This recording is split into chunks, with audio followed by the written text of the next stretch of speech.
Are zebras white with black stripes or black with white stripes? It's a conundrum that has perplexed philosophers and biologists since the dawn of time. Many with a keener eye point out the white fur on the underbelly and conclude white with black stripes, while those who have seen a shaved zebra's black skin often contend the opposite. One thing we can all agree on is that zebras are black and white. Life is full of good events and bad events, happy times and sad times, pleasure and pain. But is life defined by pain, with moments of respite, or is it defined by joy, with moments of sorrow? For most of us there is a lot of both, and it can be hard to draw the line. But we each do, consciously or not, and this is the distinction between optimism and pessimism. Have you ever read Howard Zinn's A People's History of the United States? It's a stunning book, and it has changed the way Americans have looked at American history since it was published in 1980. And not for the better. Howard Zinn was a very intelligent history professor, and he noticed that history textbooks tend to focus on what makes the United States great. And why wouldn't they?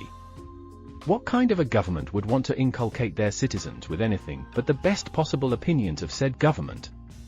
But that's not the whole story, as Howard Zinn spends hundreds of pages illuminating. First, Columbus started a series of events that wiped or nearly wiped hundreds of Native American cultures off the face of the earth. Then transatlantic slave trade destroyed the lives of millions upon millions of Africans and their descendants. Like I said, there are hundreds of pages of details if you're interested. I have never read such a downer in my life. And the worst part is, it's all true, it all really happened.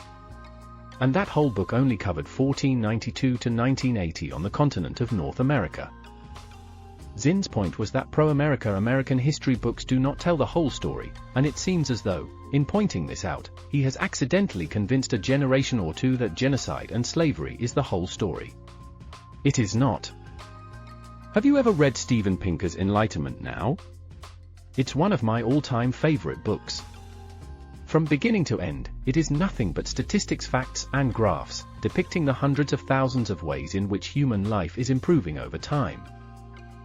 War, disease, famine.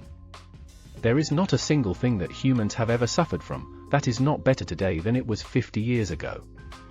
And it's just getting better from here. Take car accident deaths for example.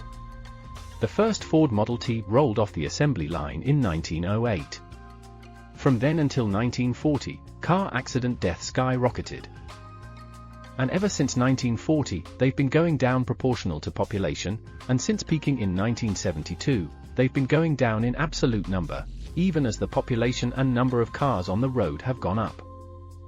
Or take death rates.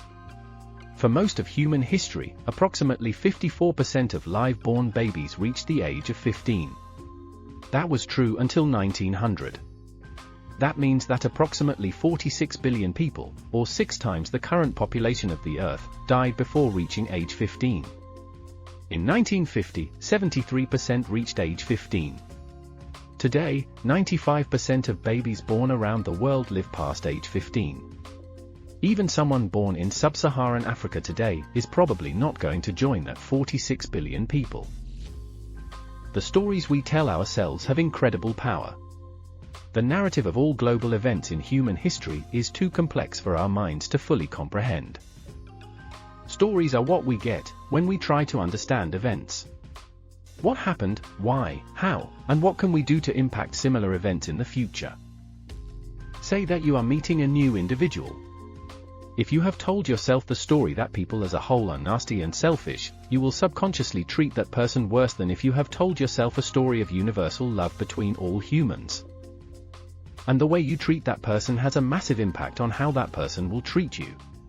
People are nicer to optimists because optimists are nicer to people.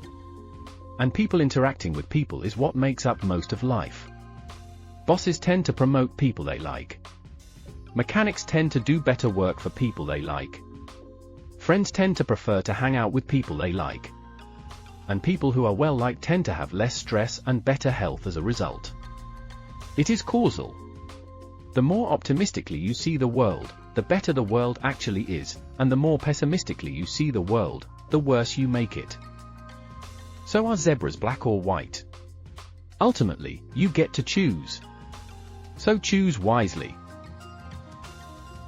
Thank you for spending some time with a man with no shoes. Please like and subscribe if you got anything out of it, leave a comment if you have any thoughts worth sharing, and join me next week for my endorsement of socialism.